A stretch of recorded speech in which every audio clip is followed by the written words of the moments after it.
So I'm excited. I'm excited. Anytime I have an opportunity to have a conversation, and I consider it a conversation, no matter how big the room, no matter how small the room, where two or more are gathered, we're going to have that conversation, right? So, but just an honor and privilege to be here. And I just want to say, from where I stand, it looks really good. The future looks really bright. And again, I'm just excited for all of you. And thank you. It is such an honor to be here with you tonight, minding your business, a mini masterclass. When you think about a masterclass, you think about at the end of that thing, I should walk away with something to make me feel like I have mastered something, or I'm on my way to mastering something. So hopefully that will happen for us today. Tonight, in addition to sharing some notes that I've learned along the way, I really want to celebrate you.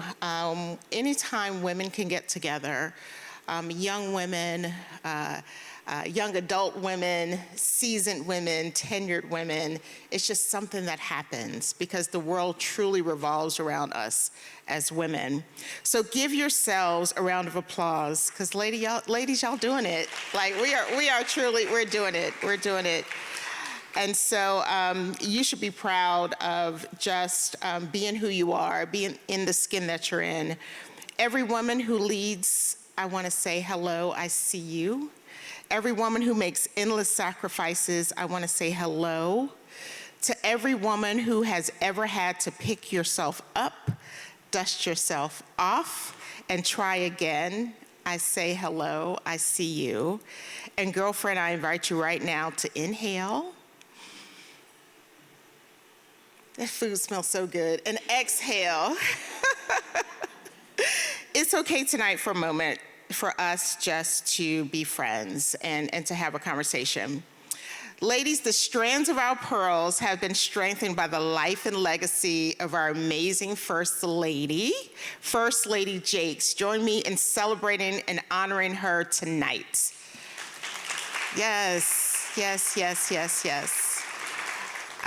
We know that she hasn't been feeling well, but I hear she is on the mend and on the rise, and I just cannot wait for her to make a full recovery and for us to see her in full effect once again. First Lady, we love you and we thank God for you. To the ladies of Distinctively Her, I thank you. I am proud to work with you. I consider it an honor and a privilege, and I learn from you each and every day. They are now part of the foundation, and they literally have brought in this spark that we didn't have before, and so I'm excited about them. And to every woman in this room, to every mother, I say, I see you, hello. And so we're going to get started. I like to do, you guys did an icebreaker, so I wanted to share a little bit about who I am and what I enjoy and what I like to do. And so this is like if I were asking me a rapid response, these are my rapid responses, okay? So Sour Patch Kids or Swedish Fish? Swedish Fish all day. Do I own a bicycle? Yes, but it's electric, so I cheat, okay? My favorite holiday is Christmas. I am the Hallmark person. My family thinks I need therapy. I am the Hallmark person. My favorite pizza topping is veggie. My favorite dessert is bread pudding. Netflix or YouTube? Netflix all day. Early bird or night owl? I am an early bird. I do things like I could have possibly been in the Army where they say you do more before 6 a.m. than most people do all day. Beach or mountains? Beach all day. Any other beach people? Yes. Girls trip, yes. Who inspires you? Anyone who goes to the next level or really tries their best to make it. Like, I just love people with hustle. I love people with drive. Texting or talking? Texting. So that's a little bit about me. It's funny, the picture that was up there before is AI Kelley, and we had to do a presentation here not too long ago with our chairman, T.D. Jakes, and a room of about 500 people, and my team pulled together an AI Kelley. So AI Kelley actually led, and so they've been using AI Kelley. I wish we really could clone AI Kelley or Kelley AI and take her places. So now I'm going to ask who is in the room. I know that we may have, by show of hands, do we have mothers in the room? Show of hands. Yes. Do we have students in the room?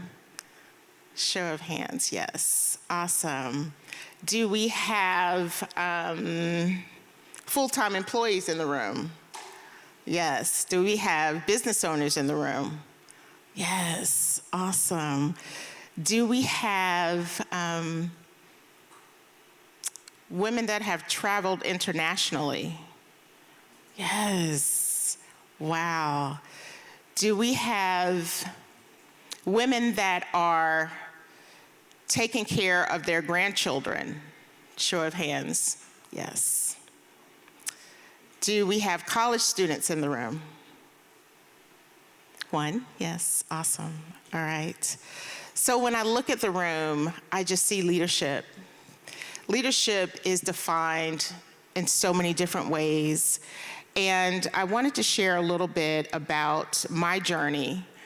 To look at me now, there could be a lot of assumptions about how my life started, and I'll move over so you all can see, but I come from very humble beginnings. My middle and high school years, when I lived in Aiken, South Carolina, I lived on a dirt road in a 2-bedroom home with 2 other siblings, my grandmother and my mother. And so I graduated from college, from high school at the age of 16, and then from college at the age of 20. The reason I graduated so early from high school is because I was ready to leave home. Now, mind you, I only went to the university down the street, but I stayed on campus, so I felt like I was away. And then I graduated from the age of 20. When I was in college, I worked 3 jobs. I worked at Kroger, I worked at the campus bookstore, and I worked at Burger King. I carried a full load the entire time. I was a cheerleader for all 4 years, and literally just always striving to figure out what I was going to do next. One of my very first jobs out of college, I was an executive assistant, and I worked at a nuclear facility and for a contractor, and I was an executive assistant. And then I left from there, became a marketing specialist with a governmental entity, and then went from there and led that organization at the age of 26 to be the youngest woman to run that governmental entity at the time. That was in Augusta, Georgia. I was married and had my first child at 23. I married at 20, my first child at 23. I had my second child at 33, because I said my first child was going to be my last child. However, God had a different plan. So I completed my master's program at the age of 36, so I didn't go straight through. And then I moved to Philadelphia. That was my 3rd relocation. I had moved from Florida to Philadelphia. And throughout my career, I have relocated 7 times. So I've seen a lot. I've been blessed with a lot. But at the same time, I've always took the time to really try to stop for a moment and pause and see what's around me and see who's around me. What you didn't see in that slide is a divorce, the death of my oldest son's father in a car accident when he was 3. What you didn't see was then remarried and went through a massive, after 15 years, a divorce that took me to court 28 times, literally bankrupted me. Literally, my house was in foreclosure. I actually turned my car in rather than wait for them to repossess it. So during that whole time, I was like, but God, like, I know this is for a reason. I know you're preparing me for something. And literally, in the midst of all that, it was losing a six-figure job and trying to figure out for 2 years, 200 interviews later, what I was going to do. And during that time, my youngest son was on free and reduced lunch. I was 42. I didn't want to come home because I knew that home was going to be a crutch, and I didn't need a crutch. I needed God to do whatever he was going to do in my life. And so I waited, and God worked miracle after miracle after miracle after miracle, and I didn't realize that someone was telling me the other day, asked me about this situation, who knew me from back then and saw me now. And I'll tell you how God works. God, when my house was in foreclosure and it was behind 24 months and I was still in the house, I went to a women's fellowship luncheon one Sunday, and that Monday I get a phone call from someone. It was this young guy. President Obama was in office at the time. He says, President Obama has this new program, and it will help you with your house payment. And he said, I just need for you to fill out this one sheet of paper and fax it back. That's when we were faxing, and fax it back to me. And I was like, but I'm not working. They said, we don't care. We just need for you to fill out this one piece of paper. I filled it out, gave them the information they wanted, and within 48 hours, $24,000 in back fees were wiped away, like totally wiped away. And I knew that was the beginning. I knew God said, I see you, I hear you, I'm here for you.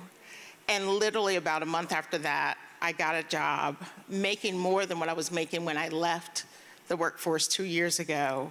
And that same mortgage company gave me 6 months moratorium to start catching things back up. A year later, I was able to walk into any car dealership and buy any car that I wanted. My youngest son was then preparing to go to college, and it was like that Job season was needed. And after that, my career has not stopped. If someone told me then I would be standing here as president and CEO of TD Jakes Foundation, no, not so much, not so much. So I tell that not for sympathy, but for you to know that God is real. He sees us as women. He has a plan for us, not to harm us, but for good. Jeremiah 29:11 is very real. And in that, you just have to stay the course and you have to trust the process. And so I wanted to share with you a little bit about a day in the life of who I am and what I do now. But I didn't want to start off with you thinking it's all glamorous, that we get to travel with Chairman Jakes and we get to do this and get to do that, because it was a price to pay to sit in the seat that I now sit in, and I don't take it lightly. And so with that, I just wanted to share, I'll back up a little bit. So a day in the life of the president. So insights into the daily responsibilities and tasks. So, you know, it's been interesting watching what I have to do day in and day out, and balancing leadership duties and my personal life. You know, when I received the phone call, and that's another mini masterclass, when you receive a phone call from Bishop T.D. Jakes, like that's a whole class. That's a class. So I won't digress to that, but I was literally on my way to trying to figure out this retirement thing. I mean, God had literally, what do they say? Yeah, and I'm losing the scripture, but he had really restored the years that the locust had stolen, that I could actually say I could retire. And my plan was at 50, but then I was 53 when I received this phone call, and I was on my way to retire. And literally 2 weeks before then, I received this phone call. So would you be interested in running my foundation? And I said, wow, okay, God, you're still up to something. You know, I always think that this is it, like this is it. But he's like, nope, I'm just preparing you for that. And so a day in the life is literally working closely with our chairman, and to us, he is Chairman T.D. Jakes, and understanding what he wants his legacy to be in the earth, as well as First Lady Sarita Jakes. What they've built an amazing testimony. That's what I call it. It's a testimony on God's faithfulness. And if you trust God and you sign up to serve God all of your life, this is what it looks like when you do it well. You know, and we all know there have been challenges, but now it's time for them to think about what will our legacy be. And so the foundation is part of that. So we spend time with Chairman, we spend time having conversations with First Lady. We're looking at some of the programs they've done and bring them into the foundation, but also working to build the foundation. So it's been about a year, we're up to about 30. When I started, it was 4 on staff, and now we're up to about 30. But we literally look closely, and all of the jobs that I had leading up to this, I now go back to some of those same people and tell them about what we're doing here. We're actually partnering with the Wells Fargos of the world, and a job I had in Augusta, Georgia, we're working on a project with them now, which I had no idea. I said, all right, God, that's what that was for in my 20s. And so to see my life come full circle, and it's just, it just makes you just sit and pause. And really in the mornings I sit and pause and go, what just happened yesterday? Because it's such a blessing. We're in such a divine season. Balancing life duties and a personal life, I will say, you've heard about the sacrifice. There was sacrifice. There is anything that's worth having is a sacrifice. And so I've sacrificed, my children have sacrificed, our families have sacrificed. However, we always come out on the winning side with God. And so just understanding when to say yes, when to say no, how to balance that, and then just staying in the center of God's will. I know I'm in the center of God's will when I can see the next step and he makes it clear. That's how I know I'm in the center of his will. And that is my prayer all the time. I don't ask for money, I don't ask for power. I do ask for wisdom, but I ask for it to be made known to me that I'm still in the center of his will. And that's what he does for me.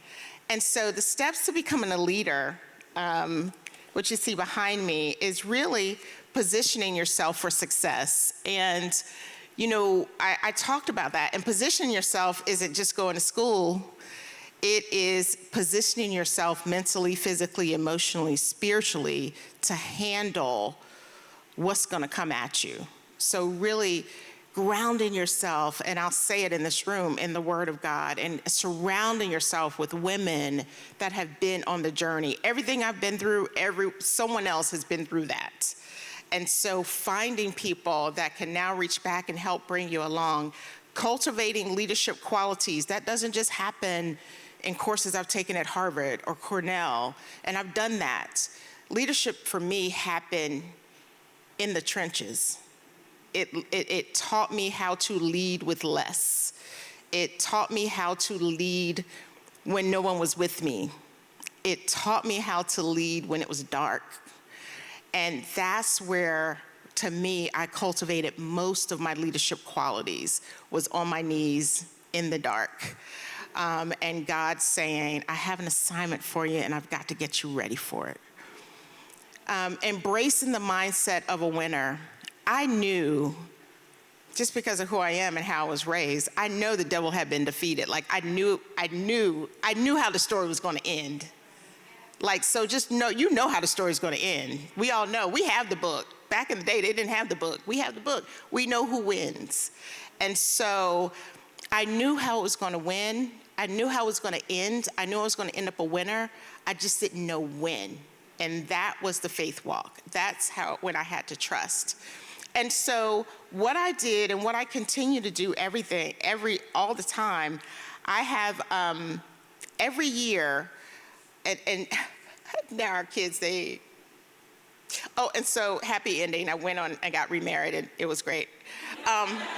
And so we have a blended family now. And one of our big things we do at Christmas is vision boards. And so I'm a huge vision board person. Like, I cannot make it into the new year without seeing. But let me tell you what I do. So I love magazines.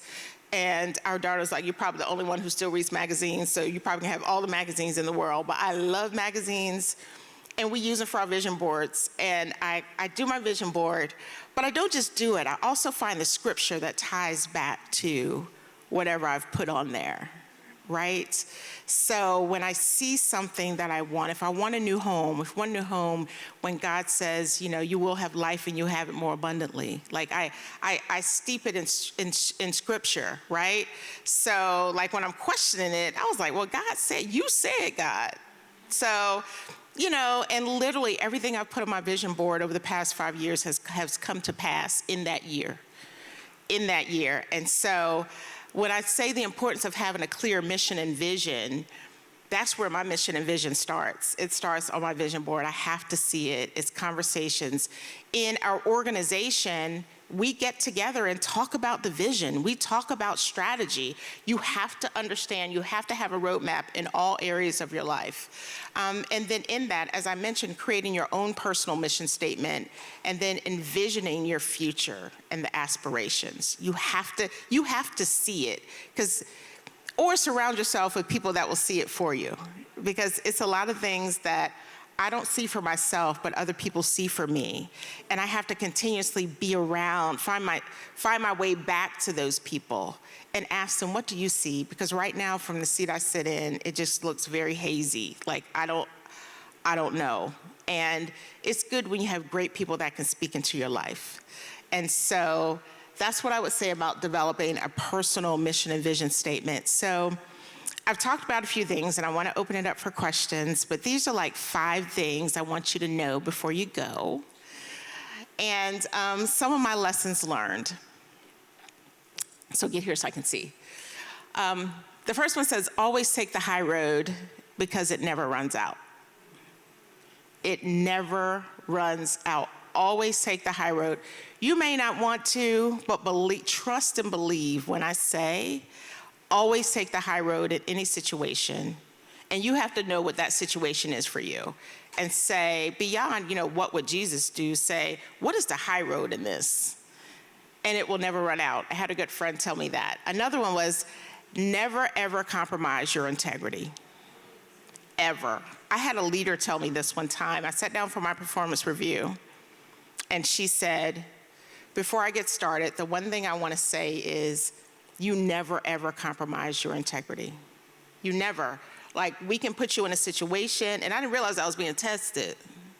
We can put you in a situation, and you never compromise what you believe in and your values and your belief. You never do that. And I was doing the work of someone in diversity, equity, and inclusion at the time when it wasn't even a thing in the late 90s and early 2000s. And I had to steep myself into the fact that if Dr. King, who went before me, Rosa Parks went before me, Malcolm X went before me, my grandmother Clara Key went before me, and Esther Bussey, my aunt, and all of these people who went before me sacrificed, I had to be willing on any given day in the role that I had to say, if it costs me my job, I will do the right thing. If it costs me my job. I literally worked for about 15 or 20 years, at least once or twice a week, and I would train people in this, and I said, if you don't feel like your job is on the line at least once a week, you're not doing your job. Because it required speaking the truth to power. And you couldn't window dress it. You either pushed for it or you didn't. If you didn't push for it, get out the game and let somebody else push for it. And so that's where my integrity came in, and really standing on those things that I believed and the convictions. And the other one, you know, in the midst of all things, I had a pastor friend tell me, Kelley, you have to give time. You have to think about that. You have to give time. Give it time to do what God needs for it to do. Don't rush the season that God has put you in. So you have to give time. Another one, this is easy, less is more. Say less. Sometimes be less for the greater good, not to diminish yourself, but for the greater good. Less is more. And then finally, never give away your power. Never give away your power.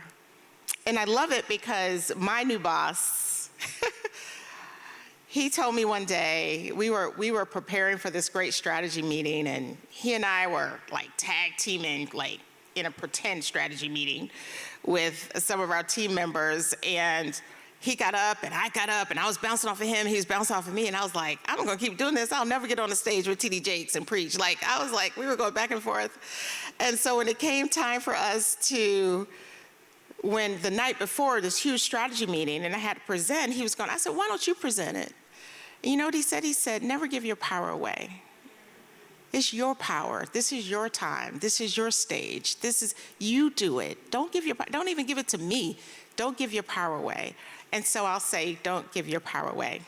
And then I think this is the last slide. The people you need to know along the way, and some of them are in this room, and you do it by just coming to sessions like this, are mentors who are guidance and support from experience. They've been there, they've done that. And they could be a year out of the situation that you're in. It doesn't take somebody that's 20 years older. It's just someone that's been where you are. You need models. You need to see, be inspired. I have a lot of virtual models that I look up to, inspiring figures to emulate, and then coaches that provide targeted guidance and feedback.